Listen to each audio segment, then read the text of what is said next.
She was pouring water for a billionaire when his billion-dollar deal started to collapse. He had lawyers. He had assistants. He had the most powerful people in Los Angeles sitting at that table. But not one of them could save him. He was about to lose everything. His empire, his reputation, his legacy. All because of one missing translator. And the only person in that room who could help him was invisible. She was wearing a black uniform and an apron. She'd been refilling their glasses all night. They hadn't looked at her face once. They didn't know her name. They had no idea that the woman they'd been ignoring spoke 5 languages fluently, that she had a degree from one of the best universities in California, that she'd given up everything to save her dying brother. They had no idea that their entire future was standing 3 feet away, holding a tray of dirty dishes. What happened next didn't just save a billion-dollar deal. It exposed a truth that will change how you see every person you meet for the rest of your life. This is a true story about the invisible woman who shocked everyone. Stay until the end, because what the billionaire did after he discovered who she really was will restore your faith in humanity. Welcome to Voice of Granny. While you are here, please hit the subscribe button and comment your view on the story and where you're watching from. You know, sometimes the most extraordinary people are hiding in plain sight. They're the ones we walk past every single day without really seeing them. This is a story about one of those people. And I promise you, by the end of this story, you'll never look at anyone the same way again. Let me take you to Los Angeles, to a beautiful restaurant called The Pearl. It sits on the top floor of a glass building in downtown LA, where you can see the entire city spread out below you like a blanket of lights. The kind of place where a single meal costs more than most people make in a week, where powerful people come to make deals that change the world. On this particular night, something was about to happen that nobody could have predicted. Not the billionaire sitting at the best table in the house. Not his expensive lawyers. And certainly not the quiet young woman refilling their water glasses. Her name was Sofia Martinez, 28 years old, with dark hair always pulled back in a tight bun, wearing the standard black uniform that made her blend into the background. To everyone in that restaurant, she was just another server. Just another face in the crowd. Someone whose job was to bring food and disappear. But here's what they didn't know. What nobody knew. Sofia spoke 5 languages fluently. She had studied international business and diplomacy at UCLA, one of the best universities in California. She had dreams once. Big dreams. Dreams of working for the United Nations, of helping countries communicate, of building bridges between different cultures. But life has a way of crushing dreams, doesn't it? 5 years ago, Sofia's younger brother Diego was in a terrible car accident. He was only 16. The medical bills were massive. Surgeries, physical therapy, medications that cost thousands of dollars every month. Her parents worked 3 jobs between them, but it wasn't enough. The bills kept coming. The debt kept growing. So Sofia made a choice. She dropped out of her master's program. She let go of her dreams. She took 2 jobs, working 16 hours a day, 7 days a week. The Pearl restaurant was one of those jobs. It paid well enough to keep her brother in treatment, to keep her family from losing everything. Every night, she would put on that black uniform and become invisible. She would serve millionaires and billionaires who never looked at her face, never asked her name, never wondered if the person pouring their wine might have thoughts and dreams and talents of her own. She had learned to accept it. This was her life now. The girl who once spoke at international conferences was now the woman who memorized who ordered the salmon and who wanted their steak medium rare. But on this night, everything was about to change. At the center table sat Victor Chin. Not just any rich man, but one of the richest men in California. He owned Chin Media Group, a massive entertainment empire. Movie studios, streaming platforms, music labels. The kind of company that shapes what the whole world watches and listens to. Victor was in the middle of the most important meeting of his career. Sitting across from him were 3 executives from a Korean entertainment conglomerate called Hana Industries. They were offering a partnership worth $1 billion. $1 billion. The kind of deal that happens once in a lifetime. But there was a problem. A huge problem. The Korean executives spoke very little English. Victor spoke no Korean at all. He had hired the best interpreter in Los Angeles, a woman named Rebecca Park, paying her $5,000 just for this one dinner. Everything depended on clear communication. One misunderstanding could destroy everything. And then, 30 minutes before the meeting started, Victor got a text message. Emergency. My father had a heart attack. I'm at the hospital. I'm so sorry. I can't make it. Victor felt his blood turn to ice. His assistant frantically called every translator in the city. But it was Friday night. Everyone was already booked. Nobody was available. So there he sat, at the most important meeting of his life, unable to speak to the people who held his future in their hands. His lawyers, his assistants, his senior vice presidents, all these highly paid, highly educated people, and not one of them could help him. The Korean executives were getting impatient. The head of their delegation, a dignified older man named Mr. Park, spoke in careful English. Perhaps we should reschedule, Mr. Chin. This is too important for confusion. Reschedule. That one word felt like a death sentence. Victor knew that his biggest competitor, a man named Richard Stone, was also trying to make a deal with Hana Industries. If Victor failed tonight, Richard would win. It was that simple. Victor felt panic rising in his chest. He felt helpless. Here he was, a billionaire who could buy almost anything in the world, and he couldn't buy the one thing he needed most. Time was running out, and that's when Sophia walked past their table, clearing empty plates with practiced, silent efficiency. Nobody was looking at her. Nobody ever looked at her. Nobody knew that she had spent 2 years living in Seoul, South Korea, as part of her university program. Nobody knew that she spoke Korean so fluently that native speakers often mistook her for one of their own. Nobody knew that she was listening to every word being said, understanding everything. Nobody knew that the solution to this billionaire's billion-dollar problem was standing 3 feet away, holding a tray of dirty dishes. The question was, would she dare to speak up? Would you? If you were invisible your whole life, if you'd been ignored and overlooked for years, would you have the courage to step forward? To risk everything on one moment? Sophia stood there, her heart pounding, watching this powerful man's empire start to crumble. And she had to make a choice. Have you ever had a moment where your whole life could change? Where everything depends on whether you speak up or stay silent? Sophia was having that moment right now. She watched as Victor Chun tried to use a translation app on his phone. She watched him type in complex business terms, and she watched the app spit out complete nonsense. The Korean executives looked confused, then embarrassed for him, then disappointed. This was painful to watch. One of Victor's assistants, a man named Gerald, whispered loudly enough for Sophia to hear. "We're finished. We should just apologize and leave before this gets worse." Mr. Park, the Korean executive, placed his napkin on the table. In Korean culture, this is a signal. A polite way of saying the meeting is over. Sophia knew this. She had lived there. She understood. She saw Victor's face, the defeat in his eyes. This man had probably never failed at anything in his entire life. And now he was failing in front of everyone. Sophia felt something stirring inside her. It wasn't just sympathy. It was something deeper. She recognized that look in his eyes because she had seen it in her own mirror every single day for 5 years. The look of someone whose dreams are dying. Someone who's losing everything and can't stop it. She thought about her brother Diego, about the medical bills still piling up, about her parents working themselves to exhaustion, about her own abandoned dreams. And she thought, what if this is my moment? What if this is why I learned Korean? What if everything I've been through was preparing me for right now? Her hands were shaking. Her mouth was dry. Every instinct told her to stay quiet, to stay invisible, to do her job and go home. But then she heard her own voice, soft but clear, cutting through the tension in the room. "Excuse me, sir." Every head turned toward her. 20 pairs of eyes suddenly focused on the server they had ignored all night.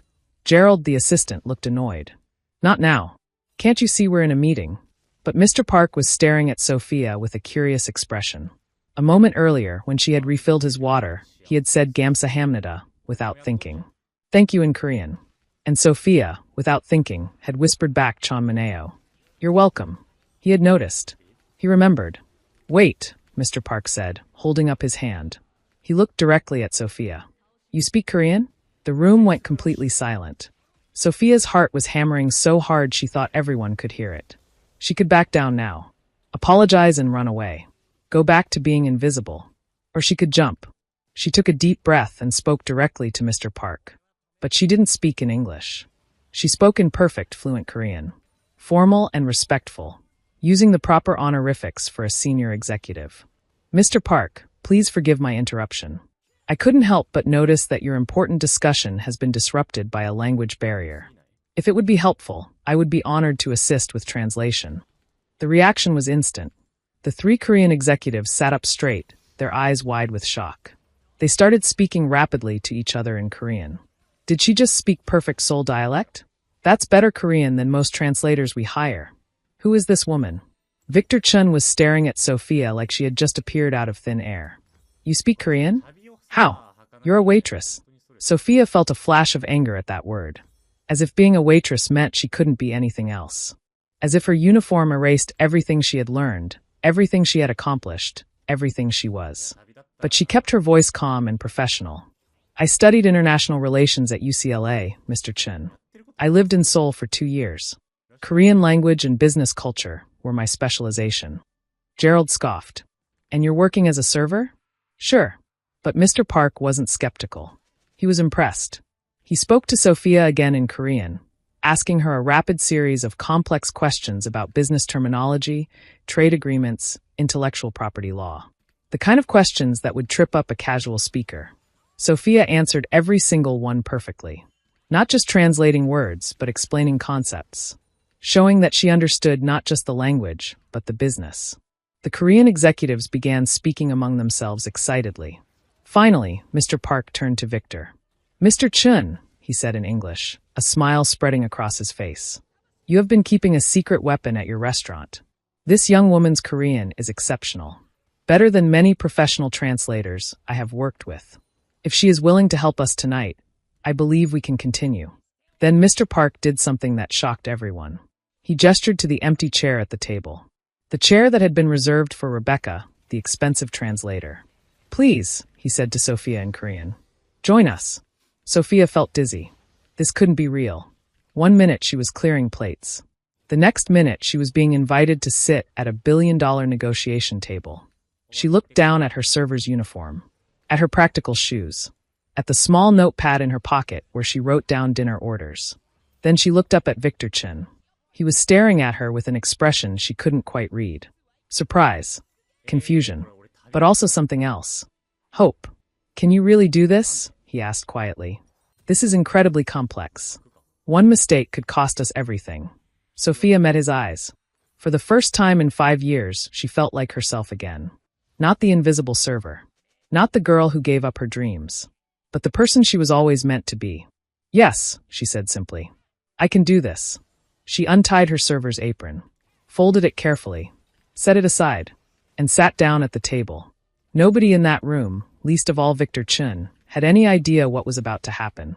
They thought they were getting a translator, a substitute, someone to just repeat words. They had no idea they were about to witness something extraordinary. Sometimes all a person needs is one chance. Just one moment where someone sees them for who they really are. Sophia was about to prove what 5 years of being invisible had hidden. The negotiation began again, and within minutes, it became clear that Sophia wasn't just translating words. She was transforming the entire conversation. Victor started explaining his vision for the partnership. He spoke about market share, profit margins, distribution networks. Cold business language. Sophia listened carefully, then turned to the Korean executives. But she didn't just translate his words directly. She did something brilliant. She explained Victor's vision in a way that connected to Korean business values. She talked about long-term relationships, not just short-term profits. She used metaphors that resonated with Korean culture. She showed respect for Hana Industries' legacy while explaining how the partnership would honor both companies. The Korean executives leaned forward, engaged in a way they hadn't been all evening. Mr. Park nodded slowly. Now I understand. This is not just about money. This is about building something together. Victor's assistant Gerald whispered. What did she say? What's happening? She's making them understand, Victor whispered back, amazed. She's not just translating. She's making them believe. For the next hour, Sophia became the bridge between two worlds. When the Korean executives raised concerns about creative control, Sophia didn't just translate their worry. She explained the cultural context to Victor. Mr. Chun, she said gently, in Korean business culture, respect for creative vision is sacred. They're not questioning your business model. They're asking for reassurance that their artists and creators will be honored. That this isn't just an American company buying a Korean company. This needs to feel like a true partnership. Victor's eyes lit up with understanding. Tell them that creative control stays with their team. We provide distribution and resources, but the art remains theirs. Their vision, their voice. When Sophia translated this, she saw the Korean executives physically relax. Mr. Park smiled for the first time that evening. But the real test came when they reached the most difficult part of the negotiation, the profit-sharing agreement. Victor's lawyers had drawn up a complex formula. 60-40 split in Victor's favor for the first 5 years, then renegotiation. It was a standard American business approach. Take the bigger share up front because you're providing the bigger investment. But when Sophia translated this proposal, she saw Mr. Park's expression change. His smile disappeared. He conferred quietly with his colleagues in Korean. Sophia understood every word they said. This is insulting. They see us as junior partners. They want control. Perhaps we should walk away.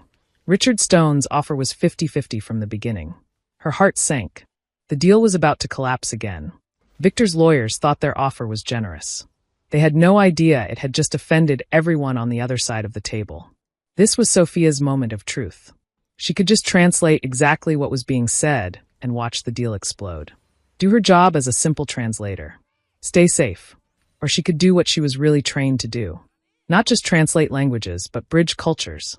Find solutions that honored both sides. She took a breath and made a choice. Mr. Chun, she said quietly, may I speak honestly with you for a moment? Victor nodded. Please. Your offer is about to end this negotiation, Sophia said. Not because it's unfair financially, but because of what it signals culturally. In Korean business, the percentage split isn't just about money. It's about respect. A 60-40 split says, you're the smaller partner. You're less important. That's not how you build trust. Gerald interrupted. That's ridiculous. Business is business. Numbers are numbers. But Victor held up his hand. Let her finish. Sophia continued. What if instead of a 60-40 split that changes later, you offered a 50-50 split from day one, but structured so that you recoup your initial investment first? You get your money back, guaranteed. After that, everything is equal. Same profit, same risk, same partnership. Victor stared at her. That's actually brilliant. We get our investment secured, and they get the respect of equal partnership. Exactly, Sophia said. You give them face, they give you security. Everyone wins. Victor turned to his lawyers. Draw it up. 50-50 partnership with investment recovery clause. The lawyers scrambled to revise the documents on their tablets. Sophia turned back to the Korean executives and explained the new offer in Korean. She watched their faces transform. Mr. Park broke into a huge smile. He spoke rapidly in Korean, his voice warm and excited. This changes everything. This is the partnership we dreamed of. True equals. The rest of the negotiation flowed smoothly. With Sophia facilitating, both sides understood each other perfectly. Not just the words, but the intentions, the values, the dreams. 3 hours later, the deal was done. $1 billion. A partnership that would change both companies forever. Contracts signed. Champagne poured. Mr. Park stood and raised his glass. He spoke in Korean and Sophia translated. To new partnerships built on respect and understanding. And to Miss Sophia Martinez, whose wisdom and skill saved this entire evening. Mr. Chun, you have hidden a treasure in your restaurant. Victor stood as well. He looked at Sophia, and she saw something in his eyes that she hadn't seen from anyone in 5 years. He saw her. Really saw her. To Sophia, he said, who taught us all a lesson tonight. That talent doesn't come with a title. That wisdom can wear any uniform. That we should never, ever judge someone by their job. Everyone drank. The Korean executives bowed respectfully to Sophia, thanking her in Korean with genuine warmth. As the celebration continued, Victor pulled Sophia aside. Don't go anywhere, he said quietly. We need to talk. Sophia's hands trembled slightly as she nodded. Her server's apron was still folded on a nearby chair. Her old life sitting there, waiting. But something had shifted. Something had changed. For the first time in 5 years, Sophia felt hope. You know what's strange about life-changing moments? They don't always feel real at first. They feel like dreams that you're afraid to believe in, just in case you wake up and they're gone. That's how Sophia felt as the Korean executives left the restaurant that night, bowing respectfully to her, treating her like the professional she had always been inside. She stood there in the empty dining room, still holding that folded apron, wondering if she had imagined everything. But Victor Chen was still there, standing by the window, looking out at the lights of Los Angeles spread below. He turned to her. "Sit down, Sophia. Please." She sat, not in a server's posture, ready to jump up and fetch something, but the way a professional sits. An equal. "I need to understand something," Victor said. "You have a degree from UCLA. You speak 5 languages. You clearly understand international business at a level that most of my executives don't. How are you working as a server? What happened?" This was the question Sophia had been dreading. The question that would reveal everything. She could lie, make up something simple, keep her pain private. But she was tired of hiding, tired of being invisible. "My brother," she said quietly. "Diego. 5 years ago, he was in a terrible accident. He was 16. The other driver ran a red light. Diego's spine was damaged. The doctors said he might never walk again." Victor listened silently. "The medical bills were impossible," Sophia continued. "Even with insurance, the surgeries, the experimental treatments, the therapy, it all costs so much. My parents are immigrants. They work hard, but they're not wealthy. They were going to lose our house. I was in my master's program at UCLA, working on my thesis about international communication.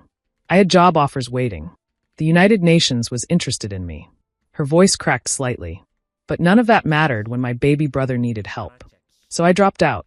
I took 2 jobs. I work here at night, and I work at a coffee shop during the day. Every dollar goes to Diego's treatment. And you know what? It's working. He's walking again. Not perfectly, but he's walking. He just started community college this semester." She smiled through tears that were suddenly threatening to fall. "So when people ask me why I'm just a server, when I have all this education, that's why. Because being just a server saved my brother's life." The room was quiet for a long moment. Victor's face showed something Sophia had never expected to see from a billionaire. Understanding, respect, and something that looked almost like shame. "I've been sitting here," Victor said slowly, "thinking about how I almost lost $1 billion deal tonight. Thinking about how stressful that was. How terrible it felt to fail." He laughed bitterly. "And you're sitting there telling me you gave up your entire career, your whole future, to save your brother. You did something I could never do. You sacrificed everything for someone you love." He pulled out his phone and made a call. "Johnson? Yes, I know it's late. I need you to draw up an employment contract. Senior level. Director of International Relations. Include full executive benefits. And I want the health insurance to cover family members. Full coverage, no limits. Yes, tonight. I'll send you the details." Sophia's heart stopped. "Mr. Chen, I don't understand. Your brother needs ongoing treatment?" Victor asked. "Yes, but how much debt are you carrying?" "For his medical bills." Sophia hesitated. "About $300,000. Victor didn't even blink. He pulled out his personal checkbook. Sophia watched in disbelief as he wrote out a check and handed it to her. $300,000. "This is a signing bonus," he said. "The debt is gone. Your brother's future treatment is covered by the company health plan. Your parents can stop working themselves to death. And you," he looked at her directly, "you are going to come work for me as the Director of International Relations.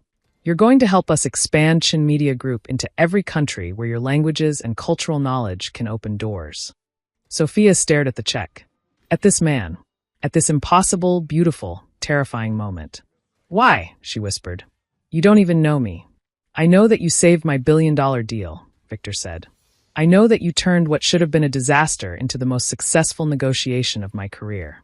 But more than that, I know that you did something tonight that took more courage than anything I've ever done." He gestured around the elegant restaurant. "You had every reason to stay invisible. To stay safe. Nobody would have blamed you. But you saw someone struggling, and even though it meant risking everything, even though it meant stepping out of the shadows where you'd been hiding for 5 years, you chose to help." His voice became quieter, more personal. "Do you know how rare that is, Sophia? People with your talent, your education, they're not that rare. But people with your courage, your integrity, your willingness to sacrifice for others, those people are precious. And I'd be an idiot to let you walk out of here and go back to being invisible." Sophia felt tears sliding down her cheeks. Real tears. 5 years of exhaustion, of sacrifice, of holding everything together, finally breaking free. "I don't know what to say," she whispered. "Say yes," Victor replied. "Say yes, and tomorrow will start changing your life." The same way you changed mine tonight. Sophia thought about Diego, about telling him that the bills were paid, that he could focus on school instead of feeling guilty. She thought about her parents, about being able to tell them to rest, to stop working so hard. She thought about herself, about the dreams she had buried, about the person she had been before life forced her to become invisible. And she realized that person was still there, still alive, just waiting for someone to see her. Yes, Sophia said. Yes, I'll do it. Victor smiled. Welcome to Chin Media Group, Director Martinez. For the first time in 5 years, Sophia felt like herself again. They say that one moment of kindness can change the world. One choice to help someone can create ripples that spread farther than you could ever imagine. This is the part of the story where those ripples became waves. 6 months passed.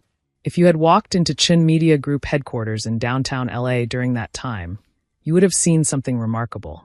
A transformation happening from the inside out.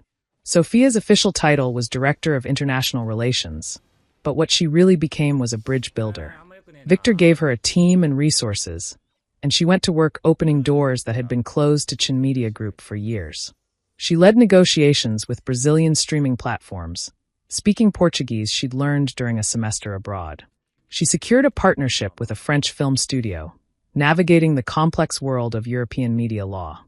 She built relationships with African entertainment companies that nobody else had even thought to approach. But more than that, she changed the culture of the entire company. Sophia remembered what it felt like to be invisible, to be judged by her uniform instead of her mind. So when she built her team, she looked for people in unexpected places. People who had been overlooked. People with talent hiding in the shadows. She hired Roberto, a security guard who spoke Arabic and Farsi, and made him the head of Middle Eastern operations. She found Lisa, a single mother who had been working as a translator for minimum wage at the airport, and brought her in as a senior negotiator. She recruited James, a janitor who had a degree in economics from Nigeria, but couldn't get hired anywhere because companies didn't value his foreign credentials.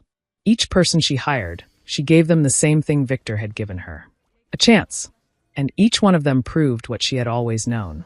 That talent exists everywhere. That potential has nothing to do with job titles. That the most extraordinary people are often the ones nobody bothers to see. The results were incredible. Within 6 months, Chin Media Group had expanded into 15 new international markets. Revenue doubled. The stock price soared. Business magazines started writing articles about Victor Chen's revolutionary approach to hiring and building teams. But the most important change wasn't in the numbers. It was in the people. One afternoon, Sophia got a call from a restaurant. The Pearl. The place where her old life had ended and her new life began. Miss Martinez?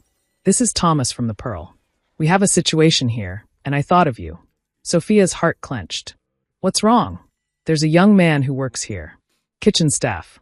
His name is Michael. He's about to be fired because he missed his shift yesterday. But the thing is, his daughter was in the hospital. He's a single dad, and he was too afraid to tell the manager because he needs this job desperately. Thomas's voice became quieter. I remember you, Miss Martinez. I remember what happened that night 6 months ago. How you were just trying to do your job and take care of your family, and how everything changed for you. I thought maybe you could help Michael, because nobody else will. Sophia closed her eyes. She saw herself 6 months ago, exhausted, scared, fighting to survive. Tell Michael not to worry, she said. And tell him to call me tomorrow morning. The next day, Michael came to her office. He was young, maybe 24, with tired eyes and calloused hands. He held his daughter's hand. She was 5 years old, recovering from an asthma attack. Mr. Michael, Sophia said gently, Thomas told me you might be losing your job. Michael's face fell. I know I shouldn't have missed my shift, but Emily couldn't breathe. I had to take her to the emergency room. I'm all she has. Her mother passed away 2 years ago. Emily clung to her father's leg, looking scared. Sophia knelt down to Emily's level. Hi, sweetheart. Are you feeling better? The little girl nodded shyly. Sophia stood and looked at Michael. What's your degree in? Michael blinked, surprised. I studied computer programming at community college, but I never finished. When my wife got sick, I had to drop out to take care of Emily. Can you still code? Yes, ma'am. I code at night sometimes after Emily goes to sleep. It's what I love to do. Sophia smiled. Then stop working at the Pearl.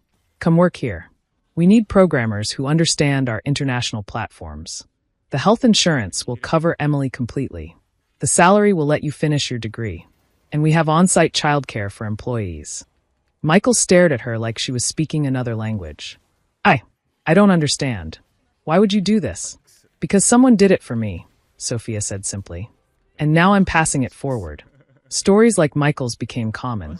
Sophia became known not just as a brilliant negotiator, but as someone who found hidden talent and gave people chances. Her team called her the bridge builder because she didn't just connect companies. She connected people to their own potential.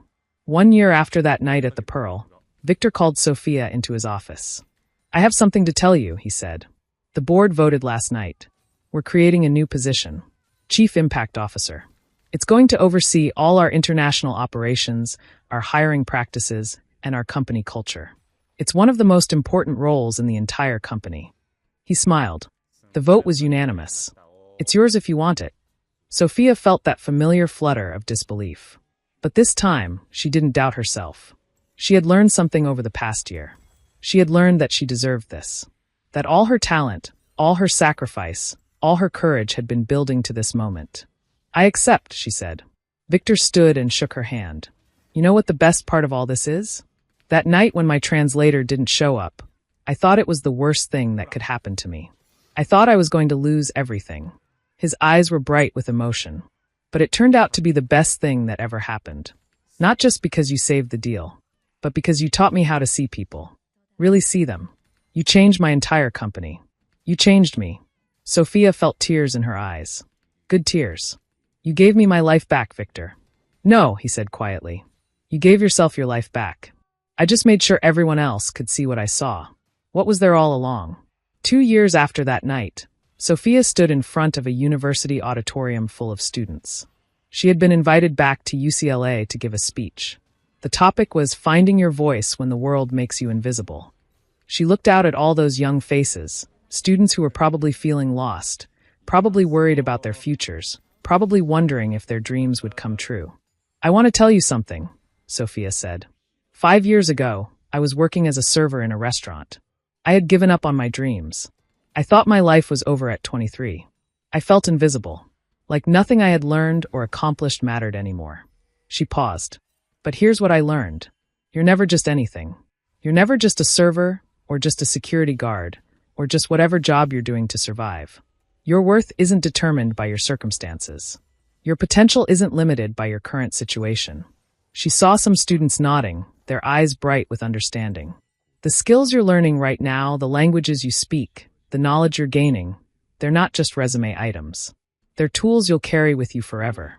And someday, maybe when you least expect it, there will be a moment when you have a choice. You can stay invisible and stay safe. Or you can step forward and show the world who you really are. Sophia smiled. I'm here to tell you that when that moment comes, step forward. Take the risk. Use your voice. Because the world needs your gifts. And there might be someone out there, right now, whose entire life is about to change because you had the courage to be seen. The auditorium erupted in applause. After the speech, a young woman approached Sophia. She was wearing a coffee shop uniform, clearly having come straight from work. Miss Martinez, she said quietly. Your story, it's my story. I'm working 2 jobs to help my family. I had to drop out of school.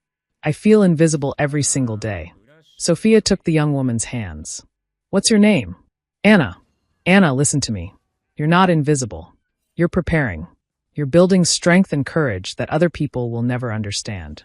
And when your moment comes, you'll be ready. I promise you. Sophia reached into her bag and pulled out a business card. Call me next week. Let's talk about internship opportunities at Chin Media Group. We're always looking for talented people. Anna stared at the card, tears streaming down her face. Thank you, she whispered. Thank you for seeing me. I see you, Anna, Sophia said. Because someone once saw me. And now I'm going to make sure you get your chance too. As Sophia walked back to her car that evening, she thought about how strange and beautiful life is. How one night, one choice, one moment of courage had transformed everything. Not just for her, but for everyone she had helped since then. The ripples kept spreading. The invisible kept becoming visible. The overlooked kept getting their chances. And it all started because one young woman decided that being invisible wasn't enough anymore. That her gifts mattered. that her voice deserved to be heard. Sometimes the most powerful thing you can do is simply refuse to stay hidden. Refuse to accept that your circumstances define your worth. Refuse to let the world tell you that you're just anything. Because you're not just anything. You're everything you've ever learned, everything you've survived, everything you've dreamed. You're waiting for your moment. And when it comes, I hope you remember Sophia's story. I hope you step forward. I hope you use your voice. Because someone out there is waiting for you. Someone needs exactly what you have to offer. Someone's life is about to change because you had the courage to be seen. That's not just Sophia's story. That could be your story too. All you have to do is take that first brave step out of the shadows and into the light. The end.